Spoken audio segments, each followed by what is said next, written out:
በስመ አብ ወወልድ ወመንፈስ ቅዱስ አሐዱ አምላክ አሜን። ልጆች እንደምን ሰነበታችሁ? ደህና ናችሁ?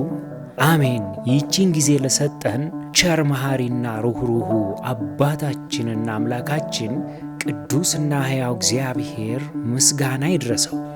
ባለፈው በክፍል 82 መንፈሳዊ ታሪካችን መጽሐፈ ሩት ምዕራፍ 2 ላይ ሩት እህልን ልትቃርም ወደ ቦዔዝ የገብስ ማሳ መሄዷን ቦዔዝም ባያት ጊዜ እንዳዘነላትና ቸርነትን እንዳደረገላት አጫጆቹም እንዳያሳፍሯት መንገሩን ውሃ እንድትጠጣ ምሳም ከእነርሱ ጋር እንድትበላ ማዘዙን የገብሱ መኸርም እስከሚያበቃበት ጊዜ ድረስ ወደ ሌላ ማሳ እንዳትሄድ በመንገር እንዳጽናናት እርሷም እጅ መንሳቷንና በምሽትም ወደ ቤቷ ተመልሳ ለኑኃሚን ውሎዋን ሁሉ በነገረቻት ጊዜ ኑኃሚን ተደስታ እግዚአብሔርን እንደባረከች ተመልክተን ነበር። በዛሬው መርሃ ግብራችን ደግሞ ቀጣዩን ክፍል የምናቀርብላችሁ ይሆናል። ቅዱስና ሕያው ብሩክ እግዚአብሔር ያስተምረን። በስመ አብ ወወልድ ወመንፈስ ቅዱስ አሐዱ አምላክ አሜን። ቀላል ውሳኔዋ ከታላቁ ዓላማ ያሳተፋት ሴት። መጽሐፈ ሩት ምዕራፍ 3 እና ምዕራፍ 4። ሩትም የገብሱና የስንዴው መኸር እስኪጨረስ ድረስ ልትቃርም የቦዔዝን ገረዶች ከተጠጋች በኋላ አንድ ቀን አማቷ ኑኃሚን እንዲህ ስትል መከረቻት። ልጄ ሆይ መልካም እንዲሆንልሽ ዕረፍት አልፈለግሽምን? አሁንም ከገረዶቹ ጋር የነበርሽበት ቦዔዝ ዘመዳችን አይደለምን? እነሆ እርሱ ዛሬ ሌሊት በአውድማ ላይ ገብሱን በመንሽ ይበትናል። እንግዲህ ታጠቢ፣ ተቀቢ፣ ልብስሽንም ተላበሺ፣ ወደ አውድማውም ውረጂ። ነገር ግን መብሉንና መጠጡን እስኪጨርስ ድረስ ለሰውየው አትታዩ። በተኛም ጊዜ የሚተኛበትን ስፍራ ተመልከቺ። ገብተሽም እግሩን ግለጪ፣ ተጋደሚም፣ የምታደርጊውንም እርሱ ይነግርሻል አለቻት። ሩትም የተናገርሽኝን ሁሉ አደርጋለሁ አለቻት። ወደ አውድማውም ወረደች፣ አማቷም ያዘዘቻትን ሁሉ አደረገች። ቦዔዝም ከበላና ከጠጣ ሰውነቱን ደስ ካሰኘ በኋላ በእህሉ ክምር አጠገብ ሊተኛ ሄደ። ሩትም በቀስታ መጣች፣ እግሩንም ገልጣ ተኛች። መንፈቀ ሌሊትም በሆነ ጊዜ ሰውየው ደነገጠ፣ ዘወርም አለ። እነሆም አንዲት ሴት በግርጌው ተኝታ ነበረች። እርሱም ማነሽ አለ። እርሷም እኔ ባሪያህ ሩት ነኝ፣ ዋርሳዬ ነህና ልብስህን በባሪያህ ላይ ዘርጋ አለችው። ልጆች ይሄ ማለት የጋብቻ ጥያቄ ነው። በእስራኤል ሕግ አንድ ሰው ሚስት አግብቶ ሳይወልድ ቢሞት የሟቹ ስምና ርስቱ ከአባቱ ቤት እንዳይጠፋ የቅርብ ዘመዱ የሟቹ ሚስት ያገባና የሚወለደው ልጅ አባቱ መጠሪያ ስም በወለደው አባት ሳይሆን በሞተው አባቱ ስም ይጠራል። ለዚህ ነው ኑኃሚን የቀድሞ የወንድ ልጆቿ ስም እንዳይጠፋ የቅርብ ዘመዷ ቦዔዝ ሩትን እንዲያገባ የፈለገችው። በዚህም ጊዜ ቦዔዝ ሩትን እንዲህ አላት፣ ልጄ ሆይ በእግዚአብሔር የተባረክሽ ሁኚ፣ ባለጠጋም ድሃም ብለሽ ጎበዛዝትን አልተከተልሽምና ከፊተኛው ይልቅ በመጨረሻ ጊዜ ቸርነትን አድርገሻል። አሁንም ልጄ ሆይ አትፍሪ፣ በአገሬ ያሉ ሕዝብ ሁሉ ምግባረ መልካም ሴት እንደሆንሽ ያውቃሉና ያልሽውን ነገር ሁሉ አደርግልሻለሁ። የቅርብ ዘመድ መሆኔ እውነት ነው። ነገር ግን ከእኔ የቀረበ ዘመድ ደግሞ አለ። ዛሬ ሌሊት እደሪ፣ ነገ እርሱ ዋርሳ መሆን ቢወድ መልካም ነው። ዋርሳ ይሁን። ዋርሳ ሊሆን ባይወድ ግን ሕያው እግዚአብሔርን እኔ ዋርሳ ሆንሻለሁ፣ እስኪነጋ ድረስ ተኚ አላት። ሩትም እስኪነጋ በግርጌው ተኛች። ቦዔዝም ሴት ወደ አውድማው እንደመጣች ማንም እንዳያውቅ ብሎ ነበርና ገና ሰውና ሰው ሳይተያይ ተነሳች። እርሱም የለበስሽውን ኩታ አምጥተሽ ያዢው አላት። በያዘችም ጊዜ 6 መስፈሪያ ገብስ ሰፈረላትና አሸከማት። እርሱም ወደ ከተማይቱ ሄደ። ሩትም ወደ አማቷ መጣች። አማቷም ልጄ ሆይ እንዴት ነሽ አለቻት። እርሷም ሰውየው ያደረገላትን ሁሉ ነገረቻት። ወደ አማትሽ ባዶ እጅሽን አትሂጂ ብሎ ይህንን 6 መስፈሪያ ገብስ ሰጠኝ አለቻት።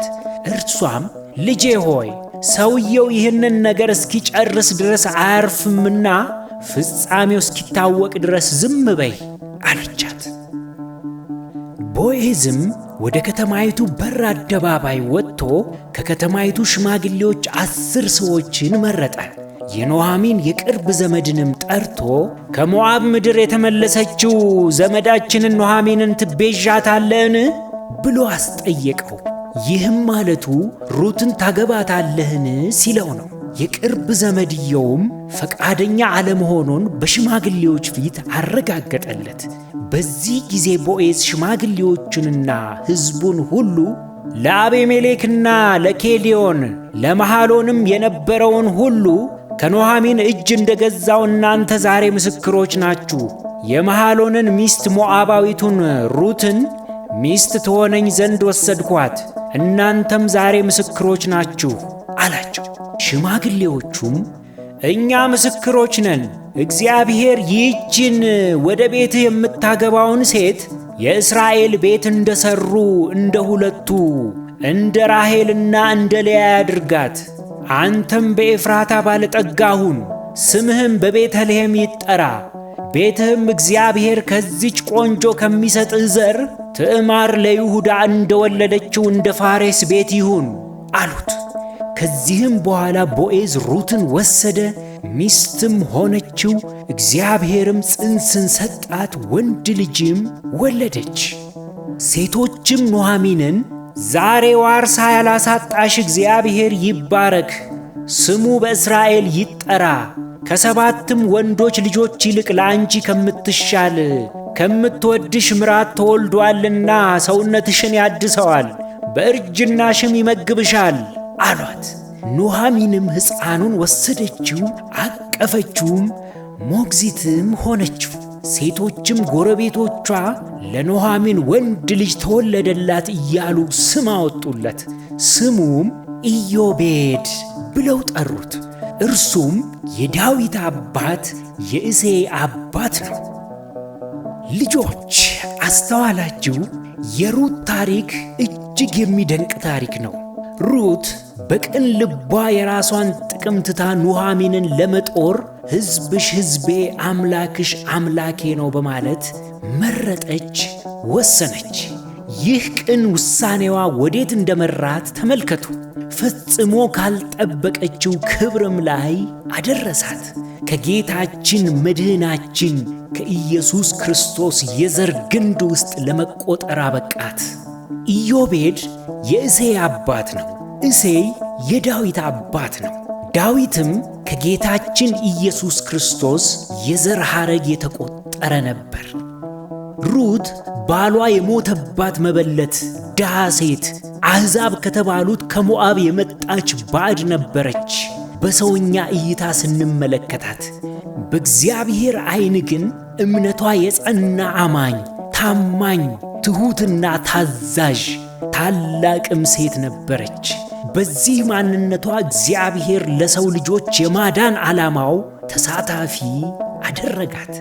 ይህ የሚያስተምረን ነገር ቢኖር እግዚአብሔር የሰዎችን ያለፈ ታሪክ፣ የተወለዱበትን ዘርና ማንነት፣ ሀብትና ባለጠግነትን ፈጽሞ አይመለከትም። እርሱ ግን የልብን ቅንነትና እምነት፣ የሕይወትን ቅድስና፣ ለእርሱ ለመታዘዝ ያለንን በጎ ፈቃድ ይመለከታል። የሩት ሕዝብሽ ሕዝቤ አምላክሽ አምላኬ ነው የሚለው ውሳኔ በስሜት ለኑኃሚን የገባችው ቃል ኪዳን ሳይሆን ታላቅ መንፈሳዊ ውሳኔ ነበር። ሩት ያለፈ ማንነቷን ተወች። በሞዓብ ይመለኩ የነበሩ ጣዖታትን ጣለች። ራሷን በእስራኤል አምላክ በእግዚአብሔር ጥላ ስር አሳረፈች። መንፈሳዊ ውሳኔ ያለፈን አሮጌ ማንነት ትቶ በአዲስ ማንነት መምጣት እንዳለብን የሚያስተምረን ነው። በዚህም መንፈሳዊ ውሳኔ ሩት ለታላቁ ጌታና አምላክ ተስፋና መድኃኒት ከሆነው ከጌታችን መድህናችን ኢየሱስ ክርስቶስ ከቀደሙ እናቶች መካከል ለመቆጠር በቃች። ድንቅ ነው።